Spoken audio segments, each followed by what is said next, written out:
73 à tous. Alors, cette fois-ci, on se voit pour le 75e anniversaire de la libération de Tantonville, qui va être axé de notre côté pour tout ce qui était radio. Enfin, on va voir ça, je vous dis pas tout, on va le découvrir dans la vidéo. Maintenant, n'oubliez pas les petits pouces, les commentaires, abonnez-vous, puis gling gling gling, la petite cloche.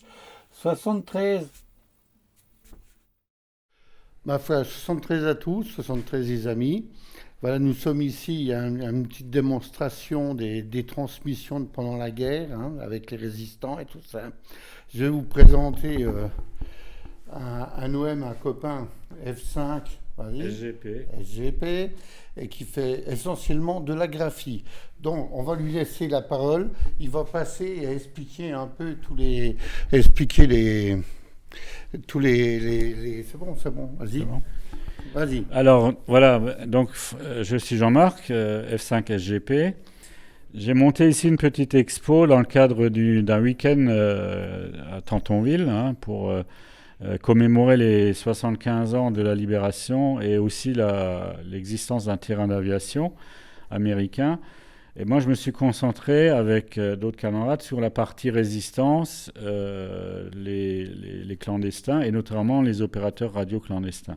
Donc là, on a quelques panneaux, environ 7 panneaux, qui expliquent qu'est-ce que c'était un opérateur clandestin, ce qu'on appelait un pianiste, hein, qui procédait essentiellement à 100% en morse. Hein. C'était pas de la transmission de la parole, mais c'était des transmissions de signaux morse.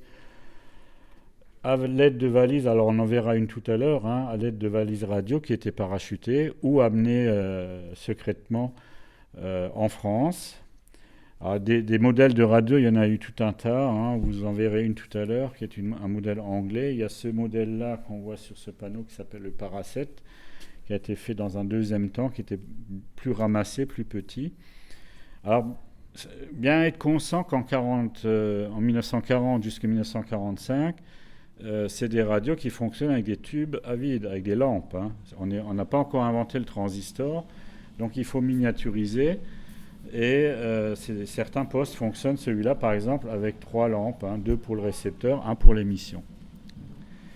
Avec des quartz qui étaient déterminés à l'avance sur des fréquences déterminées, avec des plans de fréquences et des horaires de transmission bien définis. On pourra voir un peu plus loin ce qu'on appelle, on a une photo là-bas, ce qu'on appelle la home station, hein, donc la station en Angleterre. Alors il y en avait différentes évidemment, hein, qui s'occupaient donc de réceptionner ces signaux. Et bien sûr, les Allemands ne restaient pas les bras croisés à attendre que ça se passe. Les Allemands ont mis en place des contre-mesures, avec notamment des voitures Gognot qui recherchaient ces opérateurs clandestins. Alors quand ils étaient pris, il faut bien être conscient que, évidemment, ils étaient pris sans uniforme, considérés comme espions, avec du matériel radio. Donc on ne peut pas ne pas dire qu'on n'est pas en train de faire quelque chose d'illégal, puisqu'on a du matériel radio. Des messages éventuellement si l'opérateur n'a pas eu le temps de les détruire, plus le codage. Hein. Alors après, bon, le codage, ils ont procédé différemment à un moment donné pour justement éviter que les codes ne soient pris par les Allemands. Donc, qu'est-ce qui se passait pour ces gens-là, une fois qu'ils étaient pris par la Gestapo ou par la milice, hein, parce que la milice les pourchassait aussi. Ils étaient torturés bien souvent parce qu'on essayait de savoir à quel réseau ils appartenaient et d'obtenir d'autres noms.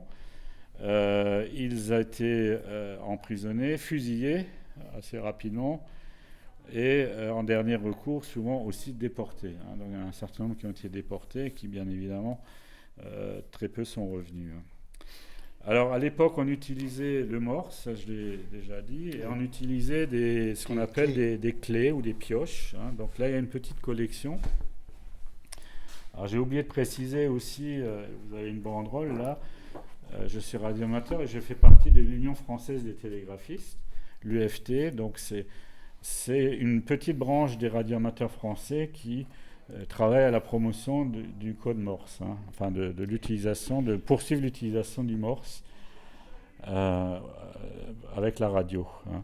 Parce qu'aujourd'hui, avec la radio, on peut bien évidemment faire de la phonie, parler, enfin, il y a tout un tas de modes qui existent, mais la télégraphie est quelque chose de quand même très important et de très utile encore. Donc, quelques pioches commerciales et militaires, dont ces deux-là qui sont allemandes et d'origine Deuxième Guerre mondiale. Celle-là est anglaise, celle-là c'est une Junker plus récente, utilisée aussi dans les milieux de la marine ou de l'armée. Et les 4 dernières là-bas, ce sont des réalisations personnelles, soit complètement en bois, soit un mélange de bois, de laiton, de ferraille, avec de la récup principalement. Voilà, on va passer dans une deuxième partie. Ouais.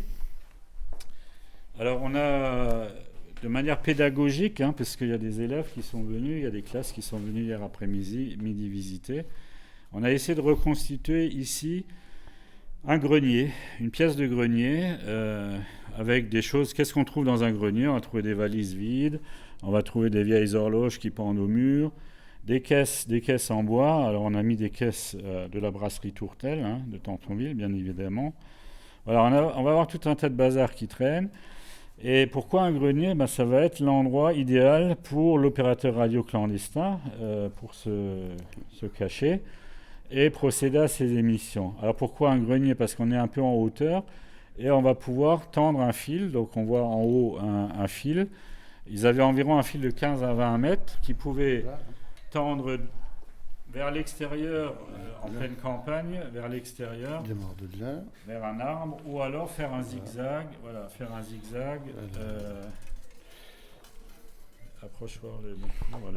zigzag dans un appartement. Voilà, donc on voit le fil. Bon, c'est une simulation, et voilà l'élément principal ici sur la table. Je dirais c'est vraiment la pièce historique, muséographique et historique. C'est une valise MK2, ce qu'on appelle la valise B2, une valise de la résistance. Dans sa valise d'origine, vous avez d'un côté le récepteur, à côté l'émetteur avec un quartz qui a été enfiché ici, et ça c'est le bloc d'alimentation. En 3 parties, ce qui permettait éventuellement un transport plus facile, parce que là on a quand même quelque chose qui est entre 9 et 10 kilos à lui tout seul, et il faut bien imaginer que l'opérateur radio devait transporter ça, et s'il était pris avec ça, c'est ce que j'ai expliqué tout à l'heure, ça se passait relativement mal pour lui. Ces valises, elles ont été parachutées, donc on en a retrouvé. Celle-là provient du secteur de Dijon. Elle a été parachutée, mais retrouvée 10 km plus loin. Bon, on ne sait pas exactement est-ce qu'elle a servi ou pas. On peut supposer qu'elle a été utilisée. Alors, évidemment, elle ne restait pas rarement sur le lieu de parachutage. Elle partait, l'opérateur d'un côté, la valise des fois de l'autre, ou l'opérateur avec la valise, de manière à brouiller les pistes et à ne pas se faire prendre. Hein. Voilà. En ce qui concerne l'énergie. Alors, l'énergie, donc il fallait, disons, soit être dans un endroit où il y a de l'électricité, donc des appartements en ville.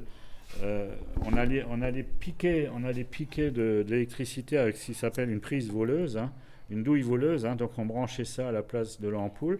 On remettait l'ampoule et là-dessus on pouvait brancher en parallèle une fiche. Donc tout ça c'est en bakélite, ça date de l'époque-là. Hein. Voilà, donc on se branchait. Alors le problème aussi de se brancher sur le circuit électrique normal, c'est que les Allemands, ils étaient malins. Quand ils étaient à la recherche d'un opérateur radio à Lyon, par exemple, dans une grande agglomération, quand ils l'entendaient passer en émission, ils coupaient des quartiers, ils coupaient l'électricité sur certains quartiers. Donc, quand ils coupaient l'électricité et que l'émission s'arrêtait, ils savaient que le gars était dans ce quartier-là, quoi. Hein, c'était une manière de le retrouver. Donc, la solution, c'était d'utiliser des génératrices, comme on en a une ici, et comme je vous montrerai aussi sur une gravure. Et là, évidemment, on est autonome, et on va allumer ici, une lampe.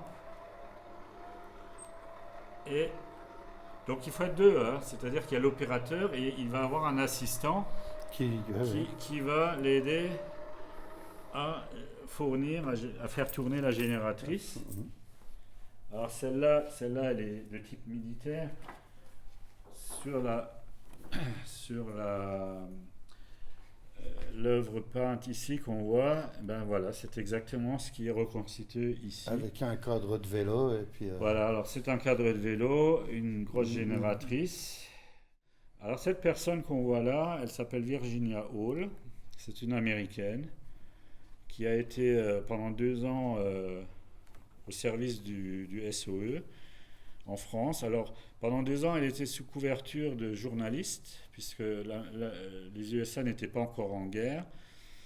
Et bon, pendant ce temps-là, elle jouait la journaliste, mais en même temps, elle montait des réseaux de résistants, surtout dans le secteur de Lyon. Elle a été pourchassée par Klaus Barbie. Hein. C'était la femme la plus recherchée. Là, on se situe donc en 1943. Elle rejoint Londres. Elle se forme à la télégraphie, parce qu'avant, elle était agent, mais pas opératrice radio. Elle se forme à la télégraphie.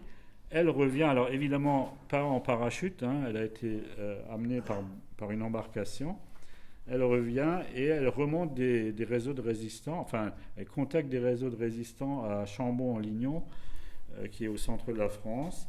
Et c'est cette gravure qu'on voit ici avec un jeune résistant qui est nommé. Hein, on a son nom là-bas, son nom m'échappe, mais c'était un jeune du secteur qui faisait partie d'une équipe de résistants.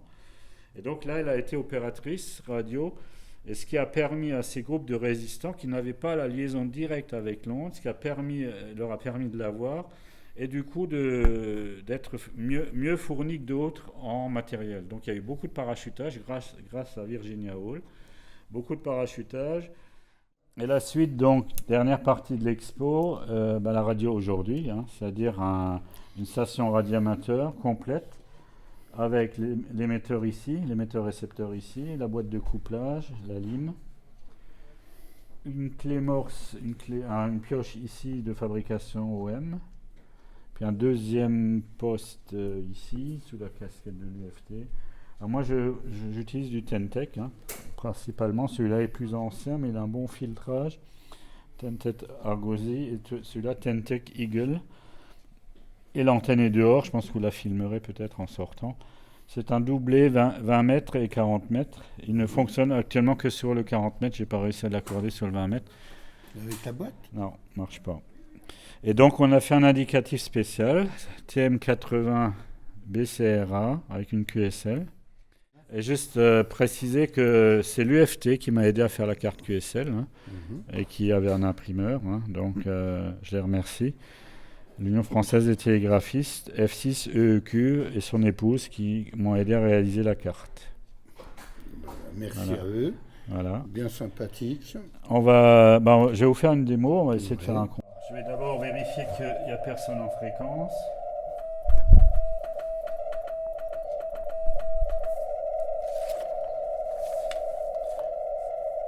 On attend un petit peu pour voir s'il n'y a pas de trafic ou de QSO en cours, hein, par politesse. Hein. Et donc je vais lancer l'appel. Alors c'est pas mon indicatif évidemment, il faut que je me concentre parce qu'on a tellement l'habitude d'envoyer son indicatif.